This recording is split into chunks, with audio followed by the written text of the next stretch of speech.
Oke, kembali lagi di Pildun Update. Kali ini gua mau bahas langsung 4 pertandingan di babak 16 besar, yaitu pertama langsung aja kita masuk ke Belanda USA. Belanda main dengan 3-4-3, 4-3-5-2 persis seperti pada saat terakhir melawan Qatar. Dan memang terlihat dari pertama ya, Amerika Serikat coba untuk ambil inisiatif, mereka main dengan high press, mereka pressing Belanda dan Belanda cukup sulit untuk keluar dari tekanan. Ya, bahkan dapat peluang emas menurut gue dari Pulisic di menit-menit awal, mampu ditepis dengan luar biasa oleh Noppert, one on one loh, masih bisa di save. Kalau 1-0 duluan itu Noppert nggak save, itu beda cerita. Akhirnya mereka ketika asik menyerang, maka pertahanannya yang menjadi problem, ya, dimana satu serangan dari Denzel Dumfries di kanan kombinasi dan melakukan cutback yang bagus dari kepada Depay 1-0.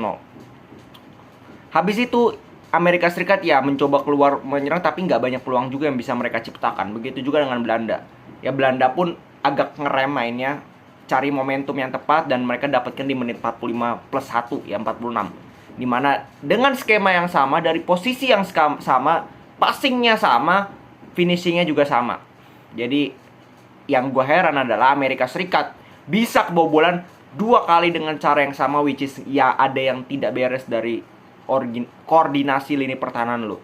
Entah gue nggak tahu pelatihnya memberikan instruksi seperti itu atau terjadi miskom antara lini pertahanan dengan lini tengah, karena yang biasanya harus backup second line itu lini tengah, bukan lini belakang. Nih, kalau ketika lini belakangnya bermain dalam, maka lini tengahnya yang harus cover, kecuali di lini belakangnya sudah bermain tinggi. Ini kan beda cerita. Mereka numpuk banyak pemain di kotak penalti. Mereka dalam, sedangkan Belanda ya cerdas menurut gua. Mereka incer keluar, justru incer second line dan tidak di cover sama sekali. 2-0 di babak pertama, ketertinggalan menurut gue cukup berat untuk Amerika Serikat. Kenapa? Karena Amerika Serikat ketika mereka imbang atau ketinggalan 1-0, pertahanan mereka pun sudah lengah. Apalagi ketika mereka bermain lebih terbuka di babak kedua, karena mereka harus mengejar ketertinggalan mereka. Artinya lini pertahanan mereka jauh lebih rentan. Ya, dan Belanda pun memasukkan 2 pemain di awal. USA masukin 1 pemain, Koop Meiners menggantikan Klaassen, Steven Bergwijn menggantikan Martin de Roon. Sedangkan dari Amerika Serikat, Giovanni Reina masuk menggantikan Jesus Ferreira. Sebenarnya di babak kedua, sebelum terjadinya gol di menit 76, mainnya itu ya USA gerasak gerusuk. Belanda ya defense, mereka sudah unggul 2-0 dan mereka justru mendapatkan beberapa kali peluang counter attack. Tapi sayangnya memang tidak bisa dimanfaatkan. Ya, mereka dapat cukup banyak peluang counter attack. Masuklah si Haji Wright 2-1. Gol yang menurut gua sangat-sangat gol ajaib ya, seperti itu. Itu gol istilah gol jin lah. Gue memberikan julukan itu gol jin. Karena apa? Karena benar-benar ajaib, sesimpel itu. Habis 2-1 sebenarnya USA mendapatkan angin kedua menurut gua. Ada beberapa momentum di mana dia benar-benar menekan Belanda, benar-benar dikurung Belanda, bahkan mereka mendapatkan beberapa setengah peluang. Tapi sayangnya 5 menit berselang, Dumfries bisa cetak gol ketiga yang menurut gua kill the game. Dan yang seperti gua bilang tadi, rentannya lini belakang itu dijawab. Denzel Dumfries tidak dijaga sama sekali ketika menerima crossing, which is sangat-sangat buruk pertahanannya. Ya, jadi 3-1 kill the game, dan kelihatan setelah 3-1 USA ngedrop secara mental. Dan Belanda memang sangat layak lolos ke babak quarter final. Selamat untuk Belanda. Dan kita akan bahas selanjutnya ke lawan dari Belanda di 8 besar, yaitu Argentina berhadapan dengan Australia 2-1. Argentina menang. Secara starting lineup cuma ada Di Maria yang diubah, sisanya sama. Tapi secara permainan juga tidak berubah. Argentina pun kesulitan untuk menghadapi Australia. Di menit-menit awal oke, mereka kuasai ball possession, tapi setelah itu relatif imbang. Dan kelihatan Argentina ini nggak ada kreativitas sama sekali kecuali 1 orang, yaitu Lionel Messi. Sesimpel itu. Rodrigo de Paul oke, mainnya lumayan, tapi ya tetap segitu-segitu aja.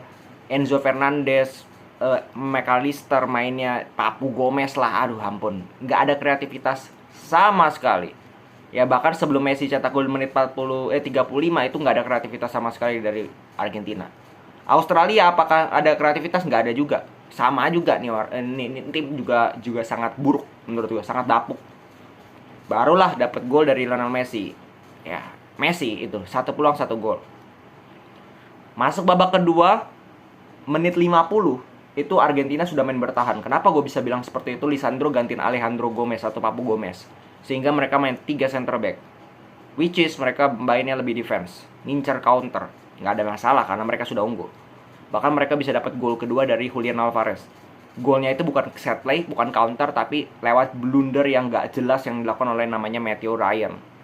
Ya, kiper senior melakukan blunder seperti itu ya, what a jokes. Sesimpel itu. 2-0. Apa yang bisa dilakukan oleh Australia nggak banyak juga. Ketika kita melihat Australia menyerang, tidak ada kreativitas sama sekali. Bahkan golnya itu kan own goal, shooting dari jarak jauh, kena deflect dari Enzo. Selebihnya peluang besarnya itu cuma dari back yang dia soloran. Ya, backnya Behich ya, namanya Behich. Ya, susah juga namanya. Behich atau apa bahasa Australianya. Dia lewatin ngeliuk-ngeliuk, tapi depannya ada orang, sampingnya ada orang, tapi dia milih shot dan bisa diblok dengan luar biasa oleh Lisandro Martinez. Harusnya itu bisa jadi gol. Sama di detik terakhir di mana peluang dari Australia didapatkan oleh Kuol ya namanya ya. Itu kalau nggak salah sih Kuol ya namanya. Dia dapat peluang depan gawang 1-on-1, bisa di save oleh Emiliano Martinez. Luar biasa save-nya, tapi apakah Emiliano Martinez mainnya bagus? Nggak juga. Artinya apa? Dia cuma melakukan satu save, ya itu doang. Selebihnya nggak ada shot on target yang dilakukan oleh Australia. Artinya Australia ini jelek banget. Ya tapi Australia jelek, Argentinanya pun nggak bagus. Dalam arti Argentina menang murni, kalau menurut gue ya, murni digendong oleh Messi. Murni digendong oleh Messi, dan bukan hanya match ini. 4 pertandingan yang sudah mereka jalani digendong oleh Messi. Ya, jadi peran Messi itu luar biasa, lebih dari 50% kalau menurut gue. Jadi gue tidak bisa membayangkan Argentina bermain tanpa Messi. Karena pemain-pemain lain pun bermain untuk Messi. Sesimpel itu, mereka benar-benar support Messi. Semua bola itu mengalir kepada Messi dan dialirkan oleh Messi. Jadi perannya itu luar biasa. Jadi Argentina akan ketemu dengan Belanda, which is luar biasa, ulangan semifinal 2014. Ya, akan sangat seru untuk disaksikan. Tim dengan defense terkuat menurut gue, Belanda melawan tim dengan punya pemain seperti Lionel Messi. Itu yang menarik kita tunggu. Apakah Van Dijk mampu menghentikan Messi kali ini? Kita nggak tahu. Terus kita ke Prancis-Polandia, ini juga salah satu match yang gue tonton full. Sebelum match ini, lu boleh cek di video review gue pada saat Polandia Argentina. Gue bilang Polandia ini tim sampah, tim yang tidak layak lolos, dan gue harap mereka dibantai oleh Prancis. Dan gue sangat senang kemarin karena betul itu terjadi ya. Betul itu terjadi. Babak pertama oke, Polandia bisa melakukan perlawanan.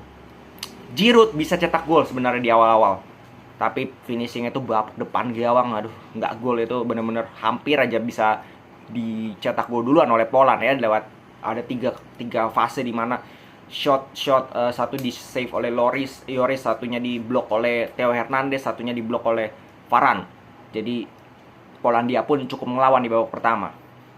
Sampai golnya Giroud di menit akhir juga, itu kalau nggak salah menit 44 kan, betul kan, lewat passing juga, true pass juga dari Mbappe, which is really good pass.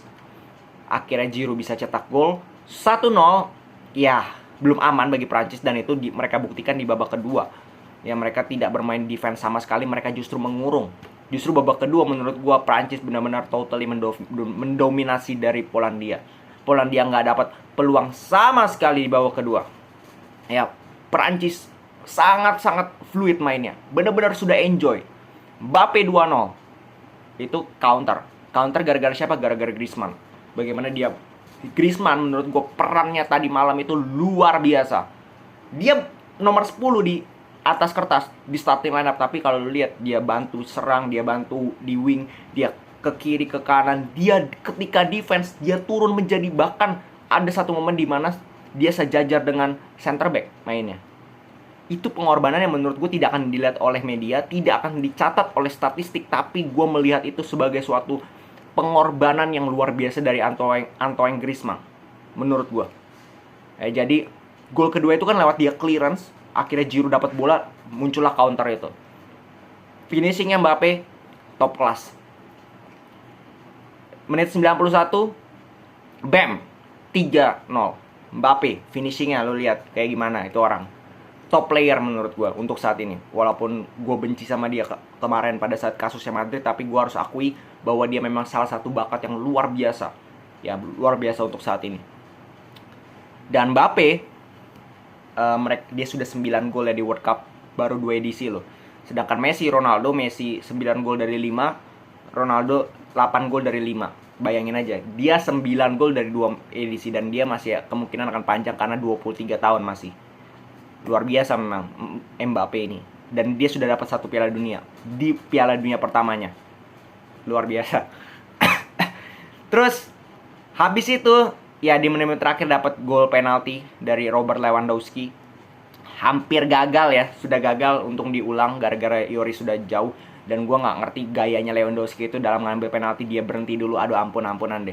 Itu gaya yang paling menurut gue sangat sampah ya dari dalam mengambil eksekusi penalti. Dan hampir saja dia gagal. Beruntung dapat gol ya, gol hiburan lah untuk Polandia. Dan secara overall sangat amat layak menang Prancis menurut gue. Sangat amat layak menang, nggak ada yang membuat Polandia itu punya peluang untuk menang di pertandingan kemarin menurut gue. Jadi selamat untuk Prancis, mereka melaju ke babak selanjutnya. Ya akan berhadapan dengan Inggris yang menang 3-0 meyakinkan melawan Senegal. Secara permainan sebelum gol pertama Henderson mereka dihajar oleh Senegal. Ya beruntung Pickford mainnya masih OP ya di babak pertama. Dan juga ada beberapa momentum di mana defense mereka cukup rapi. Itu yang harus gua akui. Ya defense mereka cukup rapi.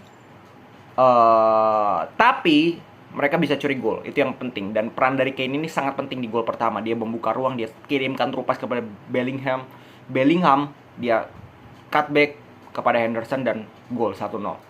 Itu dari counter. Gol kedua juga dari counter di menit-menit terakhir babak pertama. Lewat Harry Kane, asisnya Phil Foden. Sama dengan Belanda, dengan US, kalau lu ketinggalan 2-0 lawan tim besar, apalagi ini Senegal, sulit untuk keluar, karena ketika lu keluar maka akan terjadi space yang lebih luas lagi dari belakang, dan itu dimanfaatkan oleh Bukayo Saka lewat skill individu Foden. Dia kirimkan crossing yang cantik yang minta ampun dan di finishing dengan Bukayo Saka. 3-0 praktis selesai, benar-benar selesai, nggak ada chance lagi untuk Senegal bisa menang. Dan secara overall Inggris mainnya luar biasa, bisa gua katakan. Ya salah satu match terbaik juga dari Inggris di Piala Dunia kali ini. Walaupun mereka sebenarnya kalau gue bilang ya, mereka nggak banyak peluang tapi mereka efektif. Seperti Belanda tadi, mereka tidak banyak peluang tapi mereka efektif. Mereka tahu kapan harus nyerang, kapan harus memanfaatkan peluang itu dengan bagus. Dan defense mereka cukup rapi. Maguire mainnya luar biasa. Di tengah pun oke. Henderson, Declan Rice, Bellingham di situ lebih seimbang. Ya, tidak ada playmaker murni. Justru lebih baik menurut gue dibandingkan ada playmaker murni. Jadi Inggris akan berhadapan dengan Prancis, ini sangat seru juga ya. Jadi 2 quarter final sudah ketemu dan dua-duanya menurut gue super big match. 1 Belanda Argentina, 1 Prancis Inggris. Jadi kita nantikan siapa lagi yang akan lolos ke quarter final. Yang pasti 2 tim yang gue prediksi semifinal Piala Dunia sudah lolos, sementara ke quarter final cuma 1 yang gagal ya sementara ini, yaitu Jerman, dan ada 1 yang belum pasti yaitu Portugal. Jadi kita tunggu nanti seperti apa kelanjutan dari Piala Dunia ini. Semoga ada kejutan lagi seperti di fase grup. Segitu dulu dari gua, salam sepak bola.